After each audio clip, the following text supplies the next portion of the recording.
Friends, आज हम Gauss theorem के बारे में स्टडी करेंगे और ये गॉस थ्योरम बेसिकली उस केस में अप्लाई होती है जब इलेक्ट्रिक फील्ड या कूलम्ब लॉ से हम किसी भी टिपिकल प्रॉब्लम को सॉल्व नहीं कर पाते, तब हम क्लोज सर्फेसिस के लिए हम क्या होते हैं या किसी सर्फेस के लिए गॉस थ्योरम को यूज करते हैं। सबसे पहले इसमें डिफाइन करना होगा हमें electric flux. The electric flux through a surface had inside an electric field represents the total number of electric lines of force crossing the surface in a direction normal to surface.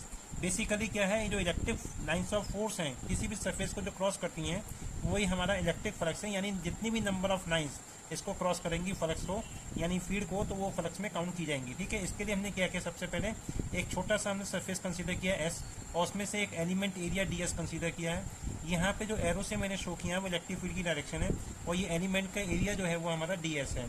ये normal के along जो है direction D S की दिखाई गई है। Area हमेशा एक वेक्टर क्वांटिटी फिजिक्स में कंसीडर किया गया है और इसका फील्ड के साथ एंगल हमने थीटा कंसीडर कर रखा है। Suppose that the electric field E makes an angle theta with the area vector D S, then component of electric field along normal to the area element ds is given by E n equal to E cos theta। यहाँ पे जो E n है वो n separate लिखा गया है, ये normal को रिप्रेजेंट करता है, तो E n equal to E cos theta। therefore electric flux d phi equal to E n dot ds। E n की value E cos theta substitute करेंगे तो d phi की वैल्यू आ जाएगी E d cos theta dot ds। इसको अगर हम arrange करेंगे तो आपको मालूम है, तो यहाँ पे डी फाई को लिख सकते हैं ई dot D S cos theta.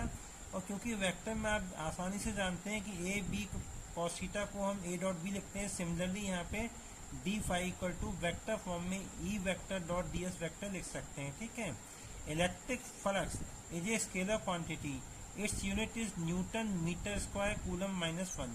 ये क्या है, इलेक्ट्रिक फ्लक्स एक स्केलर क्वांटिटी है, इसका कोई डायरेक्शन से कोई कनेक्शन नहीं होता, इसलिए इसको हम यूनिट इसका न्यूटन मीटर स्क्वायर कूलम -1 होता है। ठीक है, यहाँ पे जो है therefore the total electric flux through the close surface is given bye.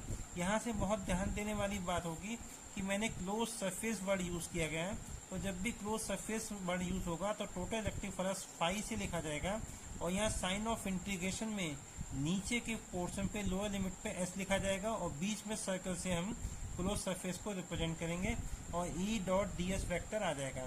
Note करके एक चीज और याद करें आप कि यहाँ पे the electric flux through a surface is denoted by phi, that is phi equal to sign of integration S E dot D S.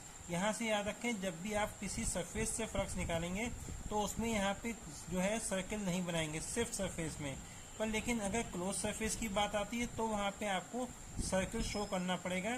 Therefore the electric flux through a close surface is given by phi equal to sign of integration over the close surface S E vector dot D S. यानी surface होगा तो आपको circle यहाँ नहीं बनाना है और close surface हो यहाँ सर्कल बनाना होगा। अगर ये बात आपको क्लियर हो गई हो तो आपको बहुत बहुत थैंक्स, और नेक्स्ट वीडियो में मैं आपको गॉस थ्योरम के बारे में स्टडी कराऊंगा। वीडियो अगर आपको अच्छी लगे तो इसको लाइक और सब्सक्राइब करें। Thank you.